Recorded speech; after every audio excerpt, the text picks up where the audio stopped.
Hello everyone, welcome back to my channel. तो viewers, आज का वीडियो शुरू करने से पहले मेरी आपसे एक रिक्वेस्ट है कि अगर आपको मेरा वीडियो अच्छा लगे तो प्लीज़ उसे लाइक और सब्सक्राइब ज़रूर करिए और अपनी कमेंट्स और फीडबैक भी मुझे कमेंट बॉक्स में ज़रूर शेयर कीजिए। तो चलिए अब बढ़ते हैं अपनी वीडियो की तरफ। आज का हमारा जो टॉपिक है उसका नाम है journal entries for issue of shares. तो जैसा कि हमने अपने प्रीवियस वीडियोस में पहले ही पढ़ा है कि शेयर्स की होती है एक फेस वैल्यू। तो वो फेस वैल्यू 10 रुपीज़ हो सकती है, 100 हो सकती है, 1000 हो सकती है, depending upon the choice of company. तो पहले हम पढ़ेंगे issue of shares at par. Issue of shares at par का मतलब होता है कि हम अपने शेयर को फेस वैल्यू पर ही इशू कर रहे हैं। जैसे कि हमारा एक शेयर अगर 10 रुपए का है तो उसे हम 10 रुपए में ही सेल कर रहे हैं, उसके ऊपर कोई एक्स्ट्रा वैल्यू ऐड करके नहीं सेल कर रहे हैं। तो जब हम अपने शेयर को फेस वैल्यू के शेयर को फेस वैल्यू में ही सेल करते हैं तो उसे बोलते हैं issue of shares at par. तो लेट्स अज्यूम हमारा 10 रुपए का एक शेयर है, उसे कंपनी इकट्ठा नहीं मंगवाती है, उसे अलग अलग इंस्टॉलमेंट्स में मंगवाती है। तो फर्स्ट इंस्टॉलमेंट है 3 रुपीज़ की, दूसरी है 2 की, उसके बाद 3 और 2, 4 इंस्टॉलमेंट्स में हमारी एग्जाम्पल के अकॉर्डिंग 4 इंस्टॉलमेंट्स में वो कंपनी मंगवा रही है 10 रुपए को। तो फर्स्ट इंस्टॉलमेंट को बोलते हैं एप्लीकेशन मनी। ये मनी वो होती है जो कि पब्लिक जब शेयर्स खरीदने के लिए एप्लीकेशंस भेजती हैं तो उसको ज़रूरी होता है कि कुछ टोकन मनी कंपनी को भेजे, तो उस टोकन मनी को बोलते हैं एप्लीकेशन मनी। तो जब तक वो टोकन मनी नहीं भेजेंगे तब तक पब्लिक को शेयर्स इशू नहीं किए जाएंगे। तो हमारी फर्स्ट इंस्टॉलमेंट को बोलते हैं एप्लीकेशन मनी। उसके बाद आती है अलॉटमेंट मनी। अलॉटमेंट मनी होती है कि शेयर एप्लीकेशन मनी रिसीव करने के बाद कंपनी पब्लिक को शेयर्स अलॉट कर देती है। अलॉट मतलब बांट देती है। तो उससे बांटने के बाद फिर कंपनी पब्लिक से मंगवाती है अलॉटमेंट मनी। उसके बाद कुछ टाइम बाद फिर कंपनी फर्स्ट कॉल मंगवाती है और फिर कुछ टाइम बाद कंपनी मंगवाती है सेकंड कॉल। तो स्टूडेंट्स, हमारे जो शेयर मार्केट है उसे रेगुलेट करने के लिए एक अथॉरिटी है, उसका नाम है SEBI, securities and exchange board of India. तो सेबी की गाइडलाइंस के अकॉर्डिंग जो हमारे एप्लीकेशन मनी है वो मिनिमम 25% ऑफ फेस वैल्यू होनी चाहिए। कि अगर हमारा एक शेयर 10 रुपए का है तो मिनिमम 2.5 रुपए हमें एप्लीकेशन पर मंगवाने पड़ेंगे। और दूसरी गाइडलाइन है कि अगर जो फर्स्ट कॉल और सेकंड कॉल के बीच में मिनिमम 1 मंथ का गैप होना चाहिए। ये नहीं कि अगर आज आपने फर्स्ट कॉल मंगवाई है तो अगले दिन आप सेकंड कॉल मंगवानी शुरू कर दो। तो चलिए अब हम बढ़ते हैं अपनी जर्नल एंट्रीज की तरफ। तो let's take an example. ABC limited issued 10,000 shares of ₹10 each. तो हम इस एग्जांपल के अकॉर्डिंग ये लेंगे कि हमारा 10 रुपए का जो शेयर है उसे हमने 3 इंस्टॉलमेंट्स में मंगवाया है। फर्स्ट इंस्टॉलमेंट होगी एप्लीकेशन मनी जो कि होगी 3 रुपीज़ की, दूसरी इंस्टॉलमेंट होगी अलॉटमेंट मनी 4 रुपए की, और तीसरी इंस्टॉलमेंट होती है first and final call money जो कि है 3 रुपीज़ की। तो इस एग्जाम्पल के अकॉर्डिंग हमने सिर्फ 3 इंस्टॉलमेंट्स ही रखी हैं। तो चलिए हम समझते हैं कि हम इनको जर्नल में कैसे कन्वर्ट करेंगे। तो फर्स्ट ऑफ ऑल देखिए, जब हमारे पास पब्लिक भेजती है एप्लीकेशन तो उसके साथ ही वो भेजती है एप्लीकेशन मनी। तो एप्लीकेशन मनी जब हमारे पास आएगी, मतलब कंपनी के पास आएगी, तो एंट्री आएगी bank account debit to share application account. तो हमने बैंक को क्यों डेबिट किया? As per double entry system debit word comes in, हमारे पास जो पैसे आते हैं उसे हम डेबिट करते हैं। तो एंट्री आएगी bank account debit, bank debit हो जाएगा। और शेयर एप्लीकेशन अकाउंट मतलब ये हमारा एक टेम्परेरी अकाउंट होता है, इसे हम टेम्परेरीली खोलते हैं तो उसमें हम ये मनी ट्रांसफ़र कर देंगे, एप्लीकेशन के नाम पे हम ट्रांसफ़र कर देंगे।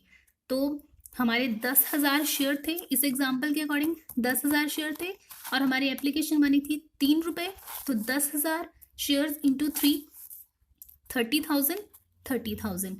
उसके बाद हम लिखेंगे इसकी narration, being application money on shares received.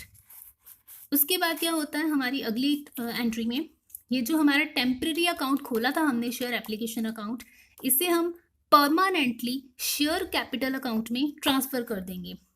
तब एंट्री आएगी share application account debit to share capital account. ये हमारा परमानेंट अकाउंट है, इसमें हम अपने सारे इंस्टॉलमेंट्स को ट्रांसफ़र करेंगे। तो अगर हमारा शेयर था 10 रुपये का और हमारी एप्लीकेशन मनी थी 3, तो 30,000 जो हमारे एप्लीकेशन अकाउंट में आए थे उसे हम ट्रांसफ़र कर देंगे। तो इसकी एंट्री होगी, इसकी नरेशन होगी, being share application money transfer to share capital account. तो स्टूडेंट्स एक और चीज़, अगर हम इन दोनों एंट्रीज को समराइज करें, तो देखिए आप एक चीज़ देख सकते हो कि दोनों में कॉमन क्या है, शेयर एप्लीकेशन। तो यहाँ पर क्रेडिट हो रही है और यहाँ पर डेबिट हो रही है, डेबिट वर्सेस क्रेडिट।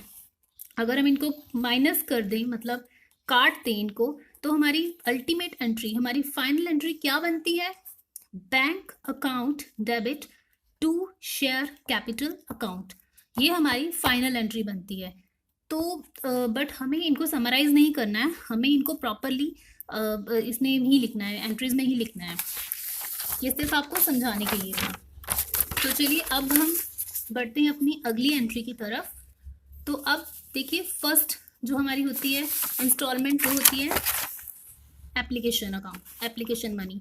तो एप्लीकेशन मनी हमें डायरेक्टली ही मिलती है, हम इसको कोई ड्यू नहीं करते, ये हमारे पास डायरेक्टली ही आती है। तो इसलिए हमने सबसे पहले एंट्री डाली थी bank to share application account. अब हमारी जो सेकेंड इंस्टॉलमेंट होती है उससे हम करेंगे ड्यू। तो ड्यू करेंगे सबसे पहले बैंक, इसकी एंट्री आएगी share allotment account debit to share capital account. मतलब हम इसको ड्यू करने जा रहे हैं, तो एंट्री डालेंगे share allotment account debit to share capital account. Being allotment money on shares become due. तो हमारे 10,000 शेयर्स थे और हमारी अलॉटमेंट मनी थी 4 रुपीज़। 10,000 इंटू 4, 40,000, 40,000। उसके बाद ड्यू का मतलब होता है हम उनको रिमाइंड करवा रहे हैं, हम उनको शेयर होल्डर्स को नोटिस भेज रहे हैं कि आपकी ये वाली इंस्टॉलमेंट ड्यू हो गई है, आके आप डिपॉजिट करवा जाइए। तो अब क्या होगा, जब हमारे पास सारी शेयर अलॉटमेंट मनी आ जाएगी तब एंट्री आएगी bank account debit to share allotment account. तो हमारे पास जब सारी मनी आ जाएगी तो हम ये एंट्री पास करके ट्रांसफ़र कर देंगे शेयर अलॉटमेंट मनी को, 40,000, 40,000।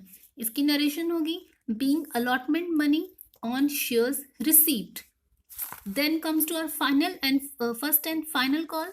इसी तरह से हम कुछ टाइम के बाद अपनी फर्स्ट और फाइनल कॉल पहले ड्यू करेंगे। ड्यू का मतलब शेयर होल्डर्स को नोटिस भेजेंगे कि आपकी फर्स्ट और फाइनल कॉल ड्यू हो चुकी है, आप इस डेट को आके डिपॉजिट करवा जाइए। तो जब हम ड्यू करेंगे हम एंट्री पास कर देंगे share first and final call account debit to share capital account. हमारे जो 10,000 शेयर्स थे उस पर फर्स्ट एंड फाइनल कॉल थी 3 रुपीज़ की। तो 10,000 इंटू 3, 30,000, 30,000 ड्यू कर दिया हमने। उसके बाद हम इस मनी को, share first and final call money को जब रिसीव करेंगे तो एंट्री आएगी bank account debit to share first and final call account.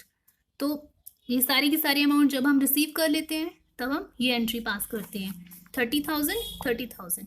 तो हमारा जो अल्टीमेट इफेक्ट होता है, जैसे कि हमने अगर हम इस एग्जाम्पल को भी हम अगर इस एंट्री को भी देखते हैं तो इसमें भी देखिए अलॉटमेंट यहाँ पर डेबिट हो रही है, शेयर अलॉटमेंट यहाँ पर क्रेडिट हो रही है।